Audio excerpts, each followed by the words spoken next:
Hello, we're approaching the end of term here in Bristol, and normally at this time of year, some students would still be taking exams in the halls you'll remember from your time here. Others will be finished, enjoying the freedom of sitting out in the sunshine with friends, making plans for their summer, and indeed the next stage of their lives. Nothing about this term has been normal for us here in Bristol. But it's perhaps the absence of the noisy, vibrant bustle of student life in our city that feels most strange to me. Our rapid shift to remote teaching and assessment in April, in line with the UK government's guidance on the coronavirus pandemic, was made possible through a Herculean effort from our staff. At the same time, staff and student leaders worked exceptionally hard to adapt our provision for student well-being and support to the unique circumstances of these times. Though education is at the heart of Bristol's mission, our response to the pandemic has extended far beyond our responsibilities to our students. You'll have heard from Bristol's researchers in the national and international media as they continue to work to understand the virus and its transmission, inform public health measures, and develop a vaccine. I was delighted to be joined by so many of you earlier this month for our digital event with Professor Adam Finn, who provided an insider's perspective on the global scientific and medical research response to COVID-19. I know that you must share my pride in Bristol's outstanding research community now more than ever. As our thoughts turn to the coming academic year, we remain focused on providing the outstanding education that our students, both new and returning, expect from Bristol.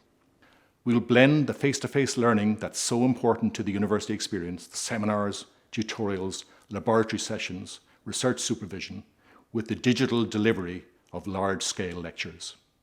This blended approach to learning means that we can adapt swiftly to public health requirements, increasing face-to-face teaching when we can, and moving more of our education online when necessary. We're also focused on the role the university will need to play in the economic recovery of our city, region, and country. The research and innovation that takes place at universities like Bristol creates jobs and drives global investment while pushing the frontiers of human knowledge and understanding. Research-intensive universities have never been more important, and with others, we're in robust conversations with government about the need to protect the financial sustainability of our sector.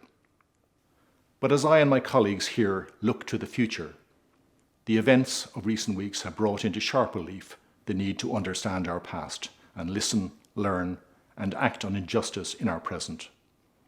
Earlier this month, Bristol's Black Lives Matter protest made headlines around the world, intensifying the debate around how our university, city, and country should reckon with their role in the transatlantic slave trade.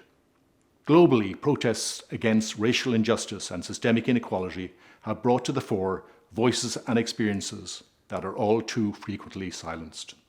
The university must step up to address these issues. Our ongoing success and health as an institution is dependent on our ability to foster a diverse community in which Black, Asian, and minority ethnic students and staff choose Bristol and have the space and support to succeed here.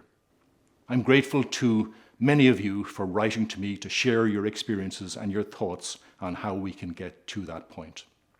Your support for Bristol in this, as in so many other areas, inspires us and drives us forward. So thank you for listening, and I send you and your families my very best wishes.